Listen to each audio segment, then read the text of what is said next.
In 1919, the world promised peace, but the Treaty of Versailles planted seeds of resentment and ruin. Within a generation, economic crisis and political extremism opened the doors for men like Hitler, Mussolini, and Tojo to seize power. In this 40-minute journey, we'll unravel how a broken world spun into total war. It would redraw borders, topple empires, and claim over 70 million lives. How did hope unravel so fast, and why do the choices made in those desperate years still shape everything today? This is where the true story of World War II begins. By the early 1920s, Europe was battered and anxious. In Germany, the promise of peace had curdled into daily hardship. Reparations demanded by the Treaty of Versailles drained the economy. The German mark collapsed, turning life savings into worthless paper. In 1923, a loaf of bread cost billions of marks. Families carried wages home in wheelbarrows, only to find prices had doubled by nightfall. The pain didn't stop with hyperinflation. When the global economy crashed in 1929, the shockwaves hit Germany with brutal force. By 1932, 6 million Germans were out of work, a quarter of the workforce. Soup kitchens overflowed. Young men lined up for jobs that no longer existed. Middle-class families lost homes and hope. Across Europe, similar scenes played out, with shuttered factories, desperate protests, and a growing sense that democracy had failed to deliver stability. This misery proved fertile ground for radical ideas. In Germany, Adolf Hitler promised to tear up Versailles, restore pride, and put people back to work. His message found an audience among those who had watched their savings vanish and their futures close in.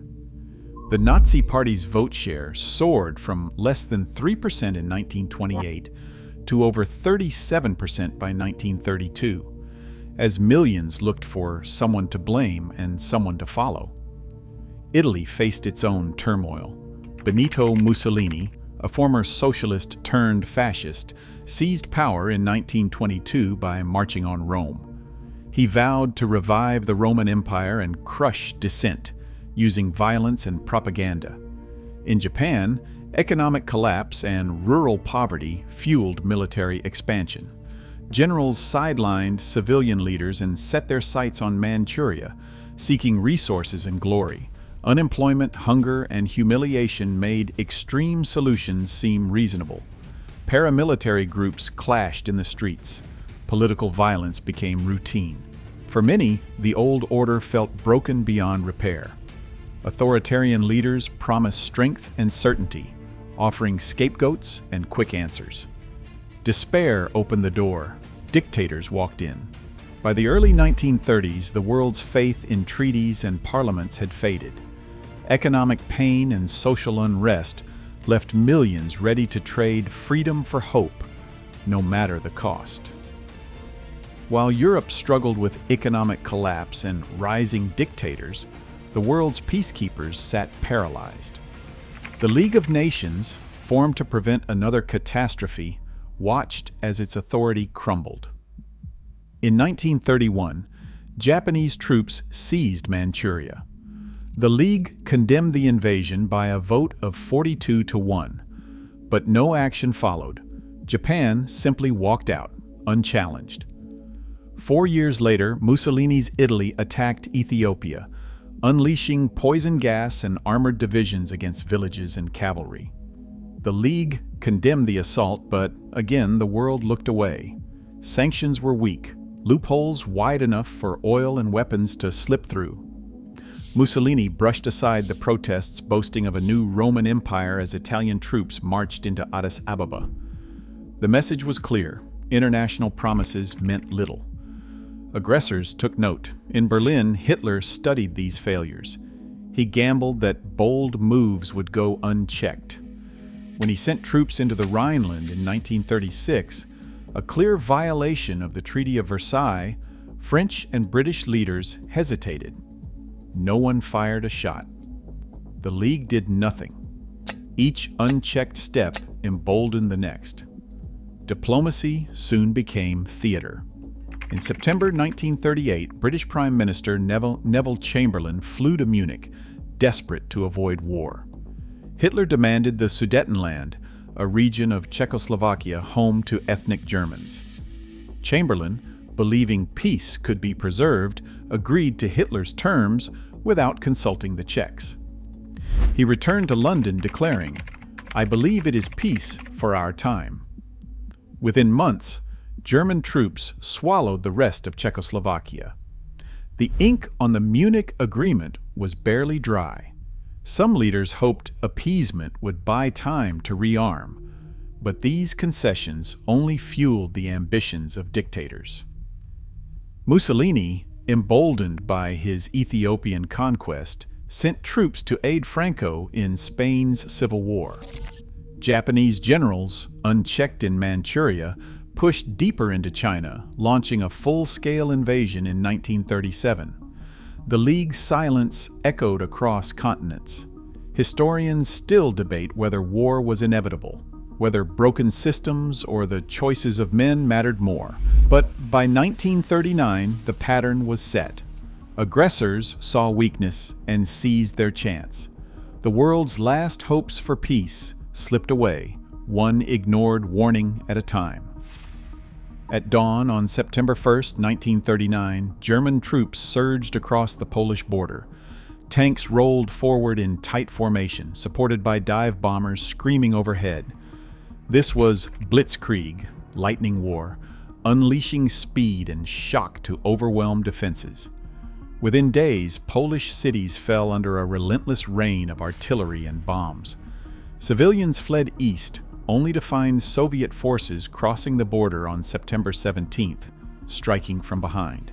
The secret Molotov-Ribbentrop Pact, signed weeks before, had carved Poland in two before the first shot was fired.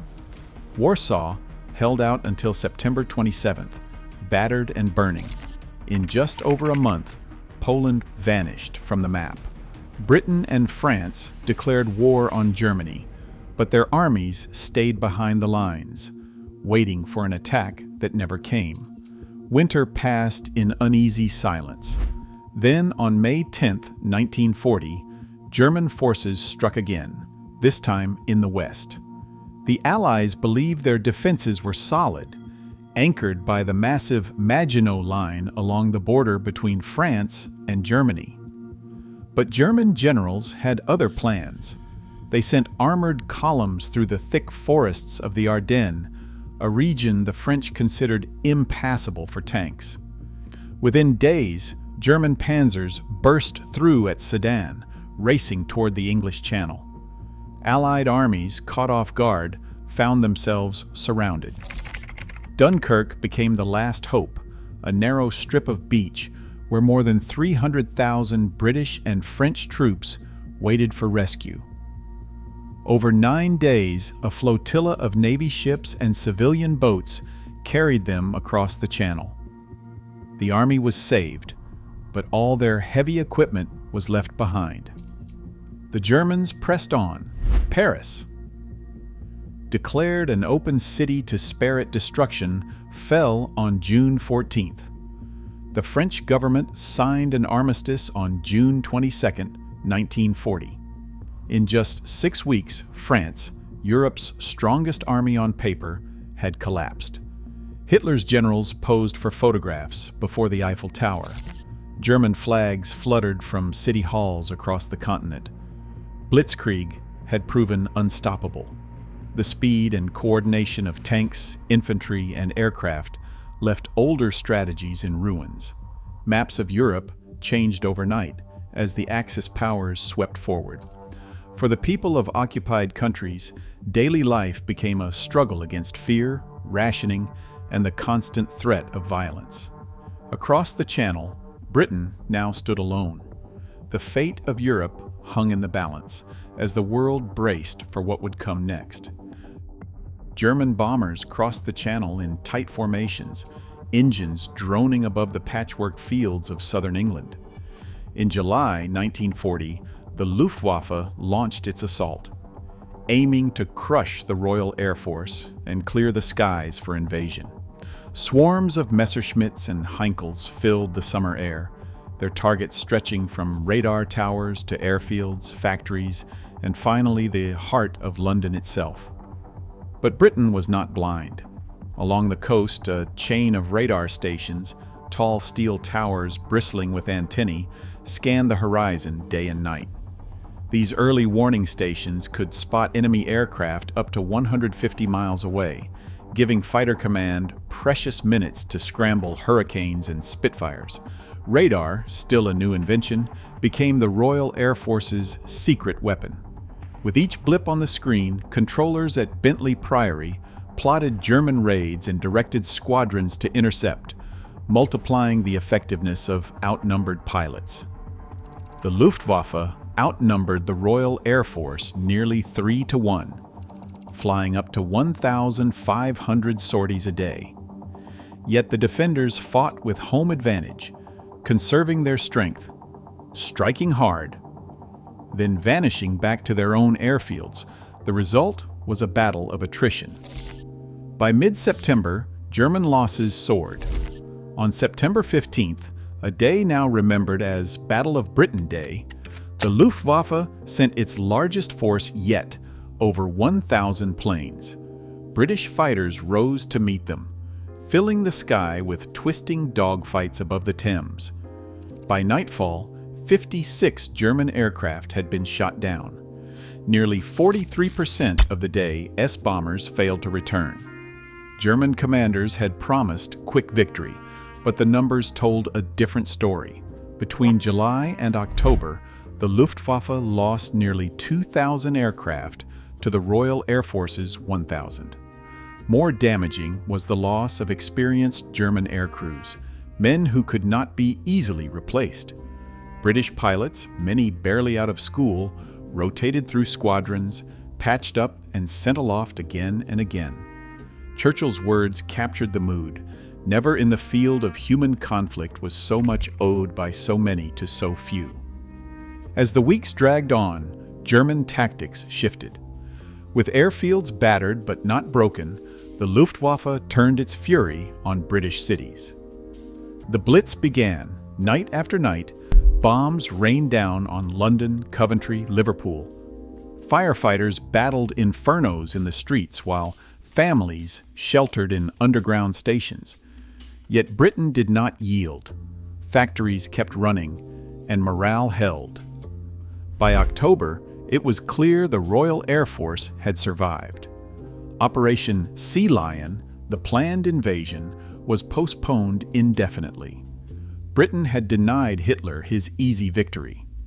For the first time, the Axis advance had been stopped. Across the world, people watched as a small island nation held the line against overwhelming force. The war was far from over, but the myth of Nazi invincibility had cracked. On June 22, 1941, before dawn broke over the forests and fields of Eastern Europe, 3 million Axis troops surged across the Soviet border. Operation Barbarossa had begun. It was the largest invasion in history. German columns stretched for miles, kicking up clouds of dust as tanks, trucks, and horse-drawn carts rolled east. Luftwaffe squadrons swept overhead, bombing railways and airfields, aiming to cripple Soviet resistance before it could even organize. Hitler believed the Red Army would collapse in weeks. He told his generals, "We have only to kick in the door and the whole rotten structure will come crashing down." But the Soviet Union was not Poland or France. Soviet forces, battered and retreating, set fire to crops and factories as they withdrew, leaving nothing for the invaders. Stalin ordered a policy of not one step back. Villages were emptied, bridges blown, rail lines torn up. The Germans advanced hundreds of miles toward Leningrad in the north, Moscow in the center, and the oil fields of the south. Yet the deeper they pushed, the longer their supply lines stretched. Soviet losses were staggering. By autumn, more than 3 million soldiers had been killed, wounded, or captured. Whole armies vanished, cities fell, but the Red Army did not break. As the first snows fell outside Moscow, Soviet reinforcements arrived from Siberia. On December 6th, they counterattacked, driving the Germans back from the capital's gates. The war in the east had become a brutal struggle of attrition, fought across vast distances and in bitter cold, with no end in sight. While the world watched the Eastern Front explode, another storm gathered across the Pacific. In Tokyo, military leaders saw the American oil embargo as a threat to Japan's survival. 80% of Japan's oil imports had been cut off in July 1941, leaving the empire's war machine running on borrowed time. Diplomacy stalled, and plans were set in motion for a surprise attack that would change the course of the war. On the morning of December 7, 1941, as church bells rang out over Honolulu, waves of Japanese aircraft appeared over Pearl Harbor. Bombs and torpedoes slammed into battleships at anchor. Within 2 hours, the United States Pacific Fleet lay in ruins. 8 battleships were damaged or sunk, nearly 200 aircraft were destroyed, and 2,403 Americans were killed. The shock rippled across the United States, ending years of isolation. President Franklin D. Roosevelt addressed Congress the next day, calling December 7, 1941, a date which will live in infamy. Congress declared war on Japan. Days later, Germany and Italy declared war on the United States, binding the conflict into a single global struggle. In just 6 months, the war had changed shape. The Eastern Front now stretched nearly 2,000 miles, with entire cities under siege.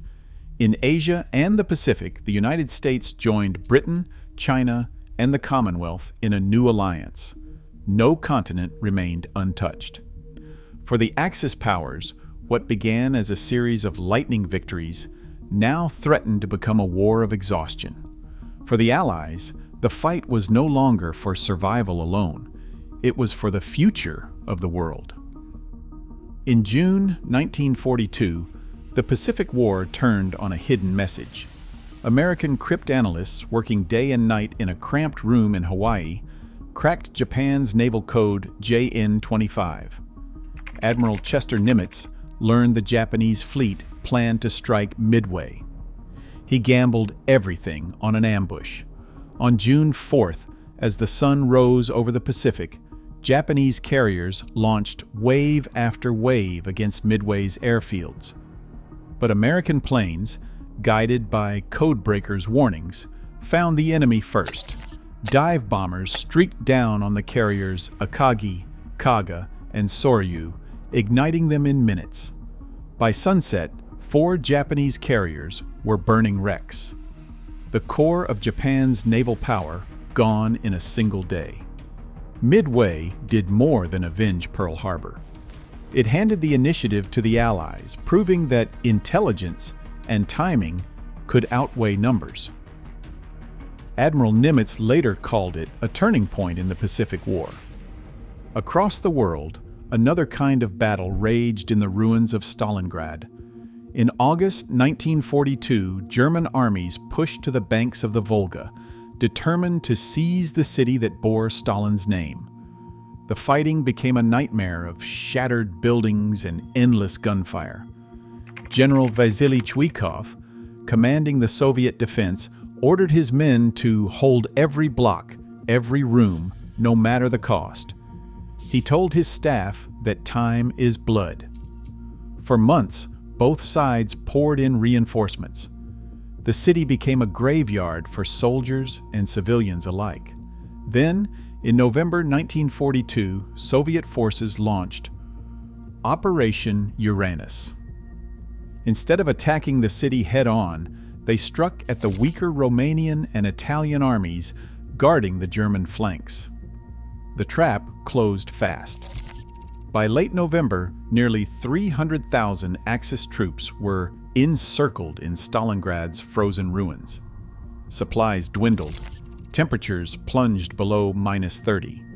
Starvation and frostbite claimed more lives than bullets.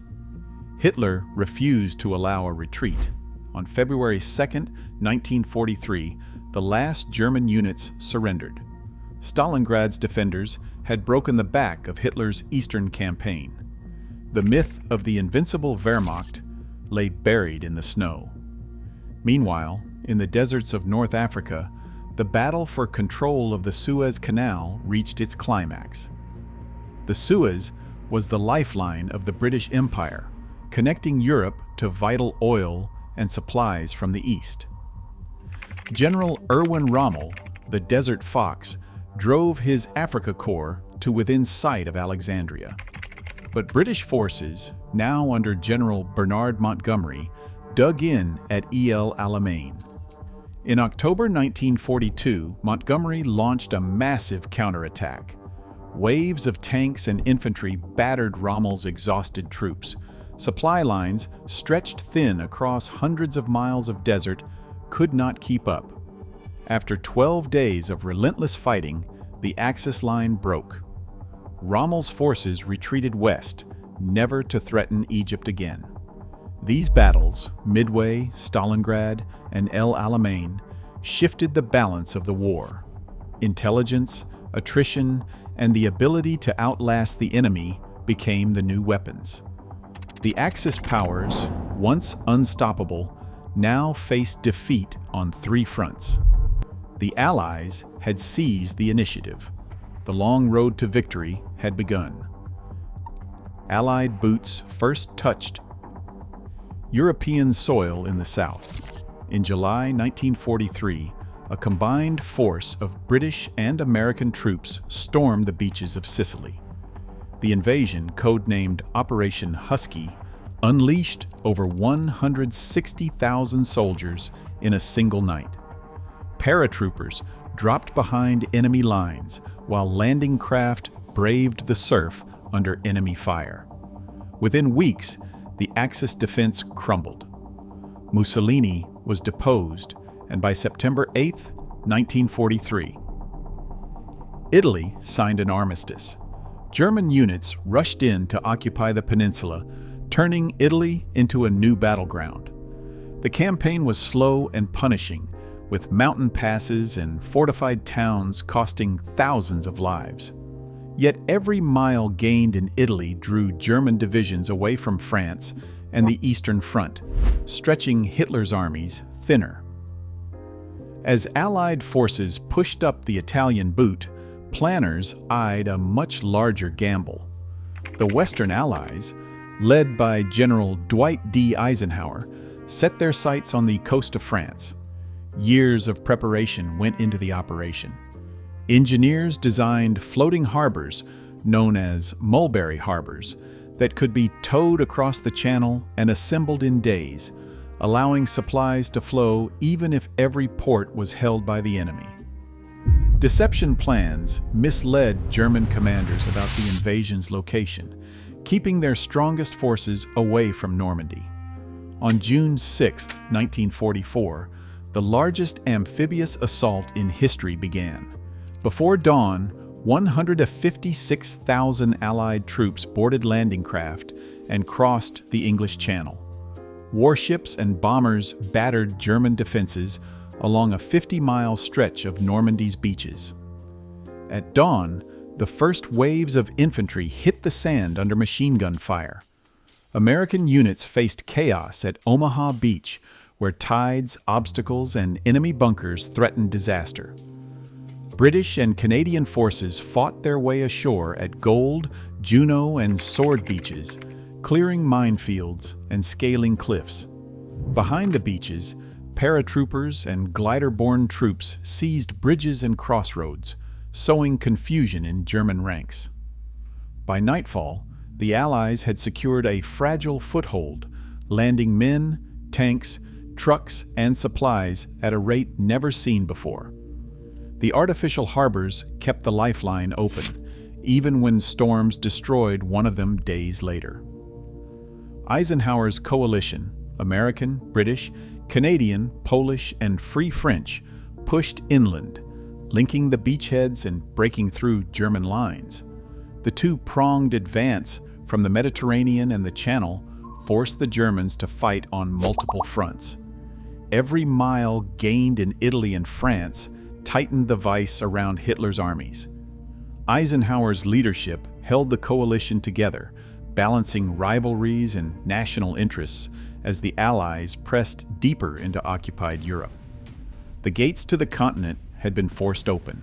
The final battles for liberation and Germany's last desperate counterattacks now loomed ahead. In the frozen forests of Belgium, December 16, 1944, German tanks and infantry surged through the Ardennes. Hitler's last gamble, which would become known as the Battle of the Bulge, caught the Allies off guard. Dense fog and winter storms grounded Allied planes, and German columns punched deep into American lines. Roads clogged with refugees and retreating soldiers. Bastogne, a crossroads town, became the linchpin. Surrounded and outnumbered, the 101st Airborne dug in, refusing to surrender even as food and ammunition ran low. When the Germans demanded their capitulation, General McAuliffe famously replied, "Nuts." Relief came from the south.